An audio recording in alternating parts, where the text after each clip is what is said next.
ആ ചാക്കു തരകൻ എൻ്റെ കയ്യിൽ ആ ഒരു പ്രശസ്തി ഉണ്ടായിരുന്നു. വള്ളത്തോൾ സമർപ്പിച്ച ആ പ്രശസ്തി ഉണ്ടായിരുന്നു. അത് ഞാൻ സംഘടിപ്പിച്ചിട്ട് ഭക്തപ്രിയയില് അത് പ്രസിദ്ധീകരിക്കുകയുണ്ടായിട്ടുണ്ട്. ഏത് കൊല്ലാതെന്ന് ചോദിച്ചാൽ എനിക്ക് ഓർമ്മയില്ല. അങ്ങനെ ഒരു കാര്യം ഞാൻ ആ ചരിത്രത്തിന്റെ നിലനിൽക്കാനായിട്ട് ഞാൻ ഭക്തപ്രിയയിൽ പ്രസിദ്ധീകരിക്കുകയുണ്ടായി. അപ്പൊ അന്ന് ഗംഭീരമായ സദസ്സാണ് നടന്നിരുന്നത്. പടിഞ്ഞാറ് നടയിലെന്ന് കേട്ടിട്ടുണ്ട്. അതിൽ പന്തലുകൾ ഉണ്ടായിരുന്നു. നമുക്ക് ചാക്കോ തരകൻ എന്നോട് വർദ്ധിച്ചു. CG നായർ അന്ന് ലൈബ്രറിയനാണ്. ഗുരുവായൂർ ദേവസ്വത്തിലെ മതഗ്രന്ഥശാലയുടെ ലൈബ്രറിയനായിട്ട് CG നായരാണ്. ചെങ്കാലത്ത് ഗോപാലകൃഷ്ണൻ നായർ എന്നാണ് ഫുൾ പേര്. അദ്ദേഹം സംസ്കൃതത്തിൽ സാഹിത്യ ശിരോമണി ബിരുദമുള്ള ആളാണ്.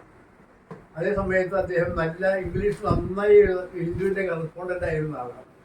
ഗുരുവായൂർ ഇംഗ്ലീഷ് നന്നായി കൈകാര്യം ചെയ്യാൻ അറിയും, ഹിന്ദി അറിയും, 2-3 ഭാഷകളൊക്കെ അറിയുന്ന മാതൃഭൂമിയുടെ ലേഖകനായിരുന്നു, കറസ്പോണ്ടൻ്റ് ആയിരുന്നു. അതിന് ശേഷം അദ്ദേഹം മരിച്ചതിന് ശേഷമാണ് ജനു വരുന്നത്. അപ്പോൾ ആ CG നായരുടെ ആഭിമുഖ്യത്തിലാണ് ശരിക്ക് ഹിന്ദു മത സംസ്കാര സമ്മേളനം തുടങ്ങുന്നത്. ഈ മതഗ്രന്ഥശാലയുടെ ആഭിമുഖ്യത്തിൽ, ദേവസ്വത്തിന്റെ ആഭിമുഖ്യത്തിലായിരുന്നു. അതെ, മതഗ്രന്ഥശാലയുടെ ആഭിമുഖ്യത്തിലാണ്. മതഗ്രന്ഥശാലയാണ് അത് ആ സാംസ്കാരിക മുഖം ശരിക്ക് പ്രൊമോട്ട് ചെയ്തിരുന്നത്. മതഗ്രന്ഥശാലയാണ്. CG നായരാണ് അതിൻ്റെ അടിസ്ഥാനം. അന്ന് മാനേജർ കൊല്ലത്ത് മാധവമേനോൻ. ഈ മാധവമേനോനെ അറിയാൻ എളുപ്പ വഴി അദ്ദേഹത്തിന്റെ മകനാണ് ഗോവിന്ദൻകുട്ടി. ശത്രുഘ്നൻ എന്ന പേരിൽ കഥയൊക്കെ എഴുതുന്ന ആൾ. ആ ശത്രുഘ്നൻ ഈ മാധവന്റെ ഞാൻ നല്ലോണം അറിയും, നന്നായി സംസാരിക്കുകയൊക്കെ ചെയ്തിട്ടുള്ള ആളാണ്. അപ്പോൾ 47 ഏതോ വല്ല സ്വാമിക്കുണ്ടായിരുന്നു സംസ്കാര സമ്മേളനം തുടങ്ങിയത്. തുടങ്ങിയത് 48 അന്ന് ശ്രീകൃഷ്ണ തിയേറ്ററിൽ വെച്ചിട്ട് നമ്മുടെ മാധവി ബിൽഡിങ്സ് ഒക്കെ എന്ന് പറയുന്ന അവിടെ വെച്ചിട്ടായിരുന്നു സമ്മേളനം. ആ ഹിന്ദുമത സംസ്കാര സമ്മേളനം 3 ദിവസം നടന്നിരുന്നു. അതിലെ അഖിലേന്ത്യാ അടിസ്ഥാനത്തിലുള്ള പണ്ഡിതന്മാർ വന്നിരുന്നു എന്നുള്ളതാണ് കാര്യം. ധാരാളം ആളുകളും വരാറുണ്ട്.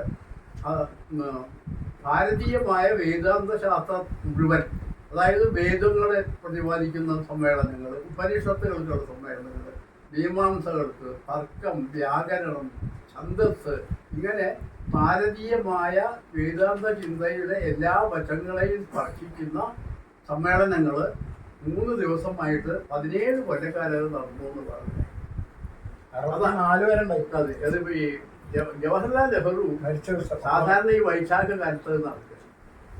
ആ വൈശാഖ കാലത്താണ് നടക്കുന്നതുകൊണ്ട് ഞങ്ങൾക്കും അതിനോട് പങ്കെടുക്കാൻ പറ്റുന്ന കാര്യം. ഞാൻ അന്ന് ഇത് തുടങ്ങുന്ന കാലത്തൊന്നും ഞാൻ ഇവിടെ അല്ല വർക്ക് ചെയ്യുന്നത്. ഞാൻ കോഴിക്കോട് കുന്നമംഗലം ഹൈസ്കൂളിലാണ് വർക്ക് ചെയ്യുന്നത്. ആ കാലത്ത് തുടങ്ങിയ കാലം മുതൽ അവസാനിക്കുന്ന കാലം വരെ എല്ലാ യോഗങ്ങളിലും പങ്കെടുക്കാൻ സാധിച്ചത് കാരണം എന്താ വെച്ചാൽ വെക്കേഷൻ കാലത്തായിരുന്നു. അങ്ങനെ വെക്കേഷൻ കാലത്ത് ഈ സമ്മേളനത്തിലൊക്കെ പങ്കെടുത്ത അനുഭവമുണ്ട്. അന്ന് ഏറ്റവും അധികം ആളുകൾ വരാറുള്ള സമ്മേളനം ആരുടെയെന്ന് ചോദിച്ചാൽ അഴീക്കോട് മാഷ്. നമ്മുടെ അഴീക്കോട് മാഷക്ക് അന്ന് 23-24 വയസ്സ് പ്രായമാണ്. 24 ആയിരുന്നു. അപ്പോൾ മാഷയുടെ പ്രസംഗം എന്ന് പറഞ്ഞാൽ ഉപനിഷത്തുകളിലെ ഈശ്വരൻ എന്നൊരു വിഷയമാണ് മാഷ് കൊടുക്കാറ്. ഉപനിഷത്തുകളിലെ ഈശ്വരൻ. മാഷ് പ്രസംഗം തുടങ്ങിക്കഴിഞ്ഞാൽ ആ ഹോള് നിറയും. ശ്രീകൃഷ്ണ ഓഫീസിൻ്റെ പിന്നെ സത്ര ഹാളിലേക്കായി. സത്ര ഹാളിൽ നിറയും. നിറഞ്ഞിട്ട് അതിന് പുറത്തേക്ക് ആളുകൾ നിൽക്കുന്ന ഒരു അവസ്ഥയ്ക്ക് വരും. അങ്ങനെ ക്രൗഡ് പുള്ളിങ് ആയിട്ടുള്ളൊരു വലിയൊരു ഫിഗറായിരുന്നു അന്ന് അഴീക്കോട് മാഷ് എന്നത് ഇപ്പോഴും ഓർമ്മയിൽ ഇങ്ങനെ തങ്ങി നിൽക്കുന്നത്. അങ്ങനെ അന്നാണ് അഴീക്കോട് മാഷോടുള്ള ആ ഒരു സ്നേഹ ബഹുമാനമൊക്കെ തുടങ്ങി. പിന്നെ അദ്ദേഹത്തിൻ്റെ ഒരു വലിയ മിത്രമായി മാറിയിട്ടുണ്ടായിരുന്നു. അപ്പോൾ അഴീക്കോട് മാഷ് മാത്രമല്ല, ഒരു പഞ്ചാബ് കേശയിൽ വരാറുണ്ട്. ഒരു ദൊരസ്വാമി ഒക്കെ ഓർമ്മയിലുണ്ട്. ദൊരസ്വാമിയൊക്കെ അത്ര നേരം വേണമെങ്കിൽ സംസാരിക്കുന്ന ആളാണ്. ചെറിയ ചെറിയ വാക്യങ്ങളായിട്ട് രാധാകൃഷ്ണൻ വന്നിട്ട്, മഹാകവി വള്ളത്തോട് വന്നിട്ട്, കുഞ്ഞരാമൻ നായർ വന്നിട്ടുണ്ട്, ശങ്കരക്കുറുപ്പ് മാഷ് വന്നിട്ടുണ്ട്. ശങ്കരക്കുറുപ്പ് മാഷ് വന്ന അവസരത്തിൽ ഒരു കാര്യം സ്വാമിക്ക് ഓർമ്മയുണ്ടോ? ഇവിടെ ഈ ശാന്താ സ്റ്റോറിലെ ലോനയില്ലേ, ലോന ലോന ശങ്കരക്കുറുപ്പ് മാഷ് ഇത് ഹിന്ദുക്കൾക്ക് മാത്രമേ പ്രവേശനമുള്ളൂ അങ്ങനെ എന്തോ ഒരു കുറിപ്പ് എഴുതി കൊടുത്തു. ശങ്കരക്കുറുപ്പ് മാഷ് അങ്ങനെയാണെങ്കിൽ ഞാൻ പ്രസംഗിക്കില്ല എന്നൊക്കെ പറഞ്ഞു. പക്ഷെ അങ്ങനെയല്ല എന്ന് ബോധ്യം വന്നതിന് ശേഷമാണ് മാഷ് പ്രസംഗിക്കേണ്ടത്. അതൊക്കെ വലിയ ഓർമ്മയിലുള്ള കാര്യങ്ങളാണ്.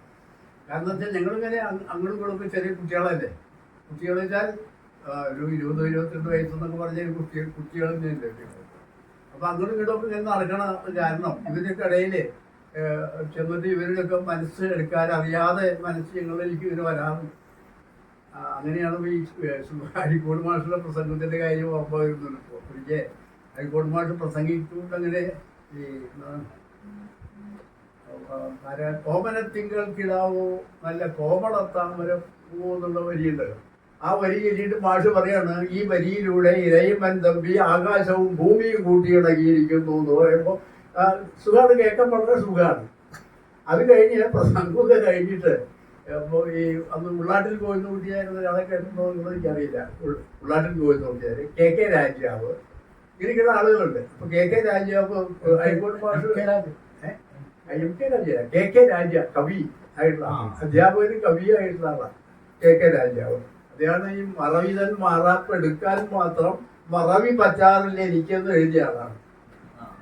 അങ്ങനെയുള്ള കവിയാണ്.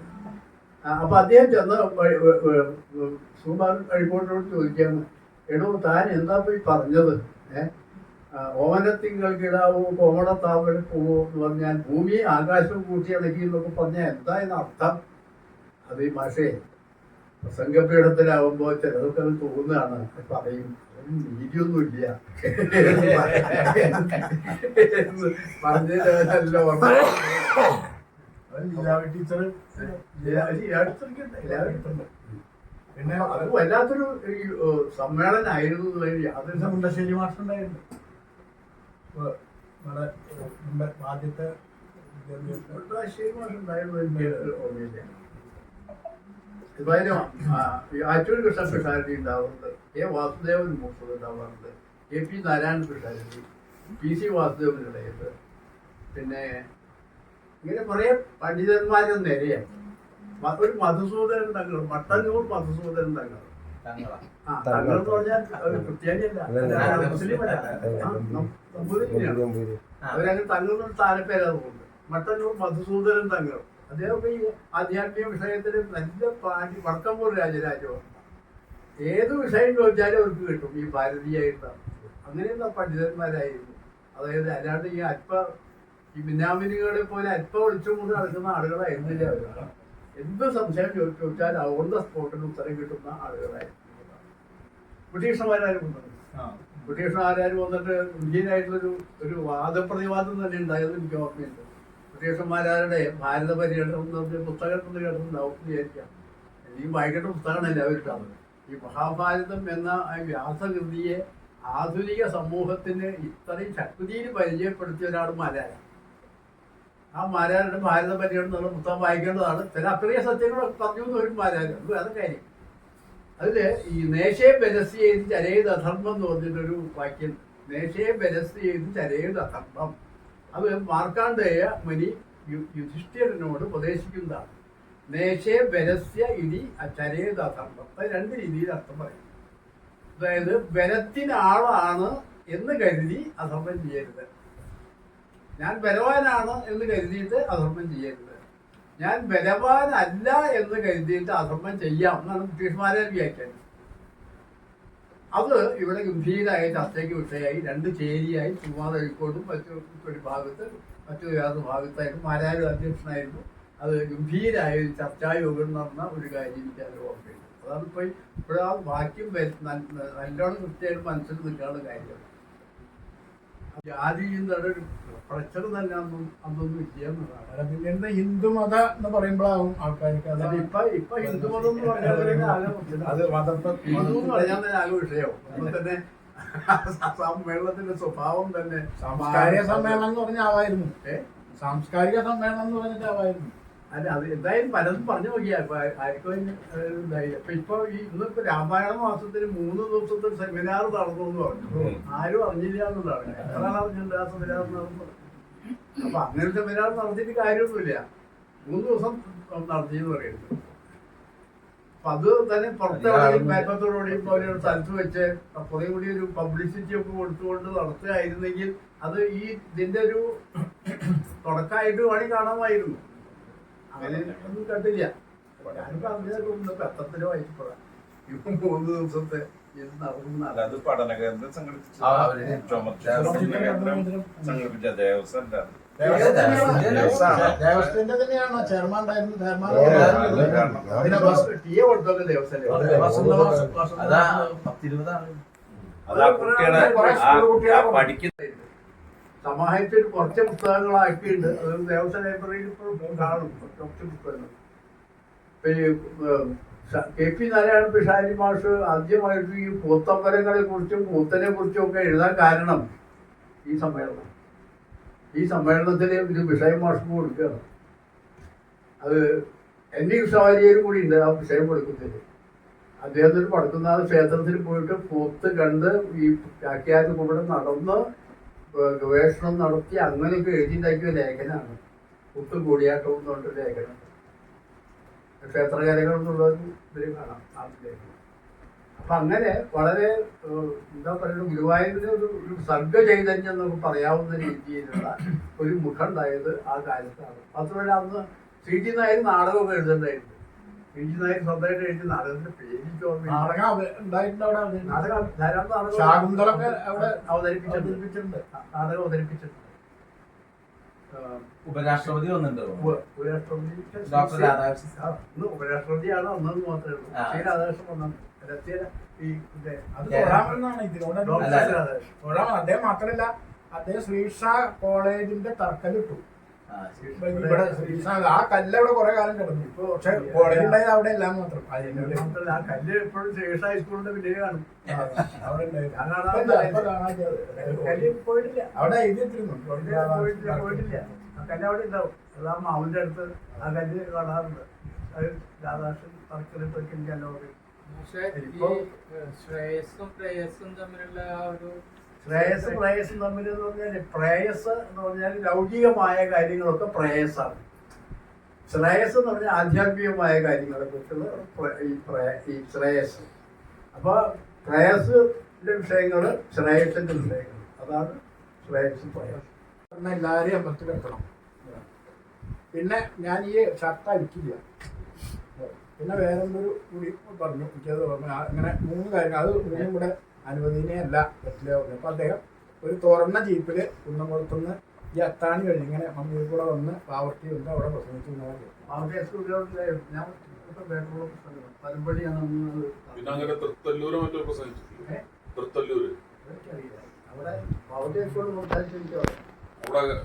കമല നെഹ്റു അവിടെ സംസാരിച്ചിട്ടുണ്ട്.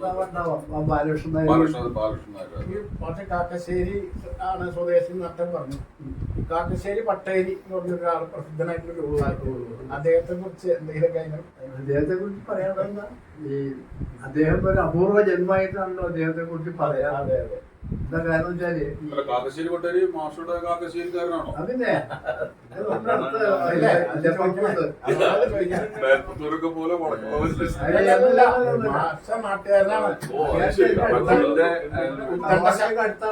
ശാസ്ത്രികളെ തോൽപ്പിച്ചുള്ള ആളാ.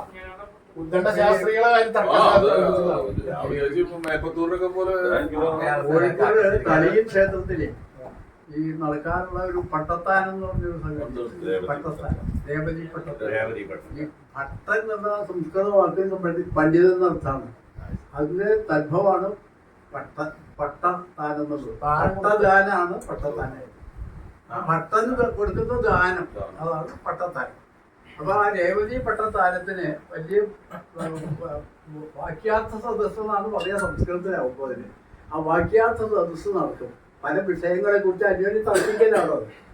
ആ തർക്കിക്കലില് കേരള ബ്രാഹ്മണരെ മുഴുവൻ തോൽപ്പിച്ചിട്ട് എല്ലാ പ്രാവശ്യവും ഈ പണക്കിഴി കൊണ്ടുപോകുന്നത് പരദേശിയായിട്ടുള്ള ഉദ്ദണ്ഡ ശാസ്ത്രികൾ. അപ്പോ ഇവർക്ക് വല്ലാത്ത ദുഃഖമായി.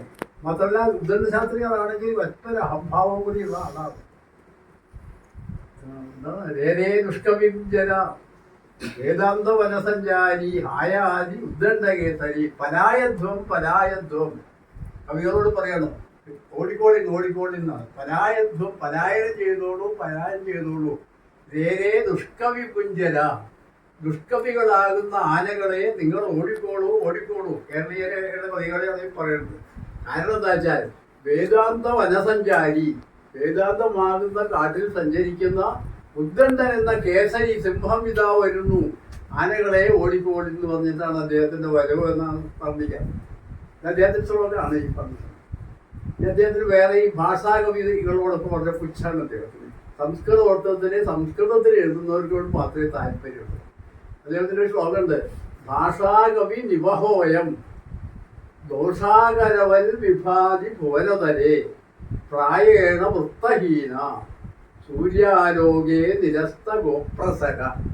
ഇതിനർത്ഥം ഭാഷാകവി നിവഹം, നിവഹച്ച കൂട്ടം, ഭാഷാകവികളുടെ കൂട്ടം, ദോഷാകരവൻ, ദോഷാകരൻ വെച്ചാൽ ചന്ദ്രൻ, ദോഷാച്ച രാത്രി, ദോഷാകരൻ രാത്രി ഉണ്ടാക്കുന്നവൻ ചന്ദ്രൻ, ദോഷാകരവൻ ദോഷാകരനെ പോലെ വിഭാതി ശോഭിക്കുന്നു.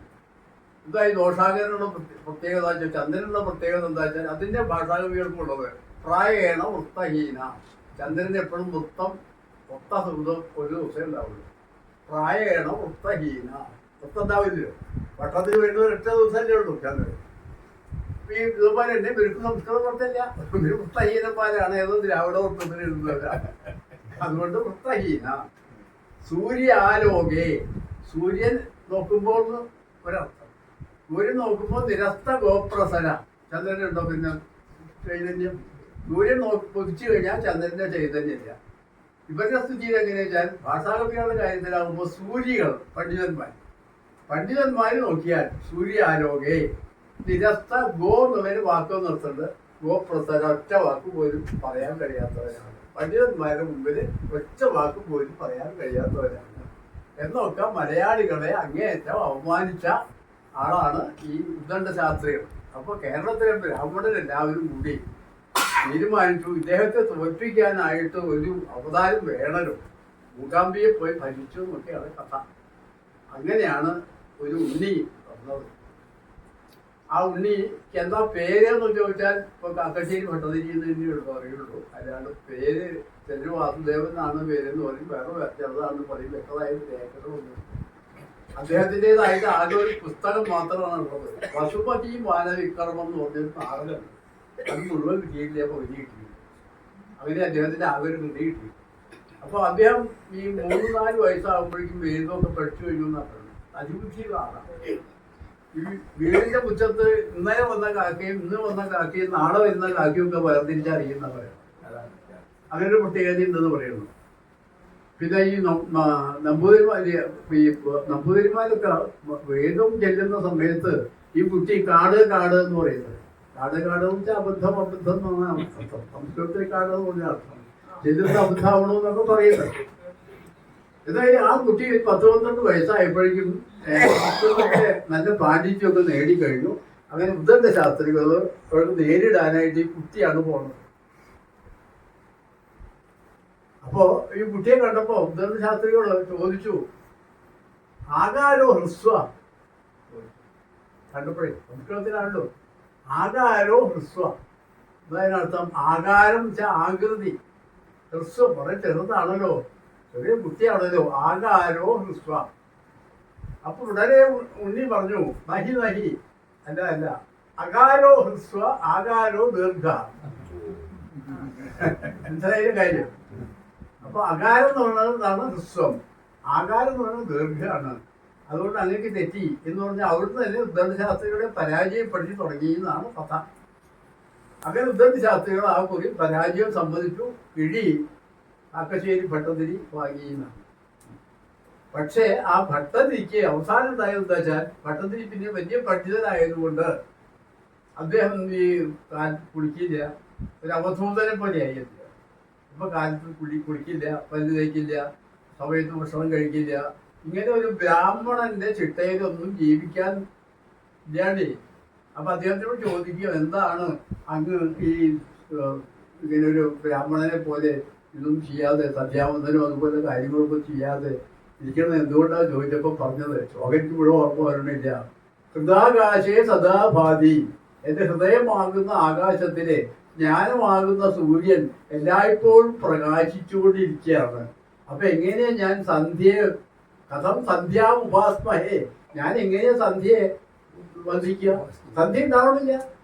എന്റെ മനസ്സിൽ എല്ലായ്പ്പോഴും ജ്ഞാനമാകുന്ന സൂര്യൻ ഇങ്ങനെ പ്രകാശിച്ചു നിൽക്കുമ്പോ അതിനൊരു അസ്തമയം ഉണ്ടാവുന്നില്ലല്ലോ. അതുകൊണ്ട് എനിക്ക് സന്ധ്യാവന്ദനം ചെയ്യാൻ കഴിയില്ല എന്ന് പറഞ്ഞു. അങ്ങനെ ഇവരെല്ലാവരെയും കൂടി അദ്ദേഹത്തെ ഇവിടുന്ന് പറഞ്ഞു വിടാറുണ്ടാവും. പറഞ്ഞു വിട്ടു, കേരളത്തിൽ നിന്ന് പുറത്തേക്ക് പറഞ്ഞു വിട്ടു. അങ്ങനെ പറഞ്ഞു വിടുന്ന സമയത്ത് അവർ ഒരു ചോദ്യം ചോദിച്ചു അദ്ദേഹത്തിനോട്. അപ്പോഴും സംശയം ചോദിക്കാവുന്ന ആൾ അദ്ദേഹമാണ്. ആപതിക്കും കരണീയം. ചോദ്യം, ആപത്ത് വന്നാൽ എന്താണ് ചെയ്യേണ്ടത്? മുസ്ലിംസായിട്ടുള്ളതാണല്ലോ. കരണീയം മരണയുഗളം അമ്പായ, അമ്പായ മരണയുഗളം കരണീയം. അമ്പയെ ശരണം പ്രാപിച്ചോളൂ, അതിന്റെ അമ്മയുടെ കാര്യം പിടിച്ചോളൂ. ആരും പറയാതെ ഗുരുവായൂരപ്പനെ കാര്യം മുറുക്കി പിടിച്ചോളൂ എന്ന് പറയില്ലേ. അതിന്റെ മരണീയം ചരണയുഗളം അമ്പായ. അപ്പൊ ചോദ്യം, തൻ സ്മരണം കിം ഗുരുതേ. അതുകൊണ്ട് എന്താ ഗുണം? ബ്രഹ്മാദീനബിജ കിങ്കരീ ഗുരുതേ. ബ്രഹ്മാവിനെ പോലും കീഴ്പ്പെടുത്താൻ നമുക്ക്